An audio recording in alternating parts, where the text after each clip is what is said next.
আসসালামু আলাইকুম বন্ধুরা, কেমন আছো সবাই? আশা করি সবাই ভালো আছো। আলহামদুলিল্লাহ, আমরাও ভালো আছি।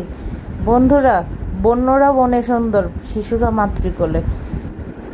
বাট মাছ কিন্তু প্রতিটা জিনিসেরই সৃষ্টি হয়েছে মানুষের কিছু উপকার করার জন্য, সেরকম মাছও কিন্তু সৃষ্টি হয়েছে মানুষের খাবারের জন্যে। তো আজ তোমাদের জানাতে এসেছি কাতল মাছ সম্পর্কে। এই মাছগুলো সাইজে অনেক বড় হয়ে থাকে, 1 মণ পর্যন্ত, 1 থেকে 1.5 মণও ওজন হয়ে থাকে বয়স হয়ে থাকলে। এই মাছ খেতে অনেক সুস্বাদু। এরা নদীতে এবং পুকুরে হয়ে থাকে, পুকুরে চাষ করে থাকে এবং নদীতেও স্বাভাবিকভাবে কিছু মাছ হয়। বিল এবং নদীর মাছগুলোই এই মাছটা খেতে অনেক বেশি মজা। পুকুরেরগুলো এর থেকে একটু কম মজা হয়ে থাকে।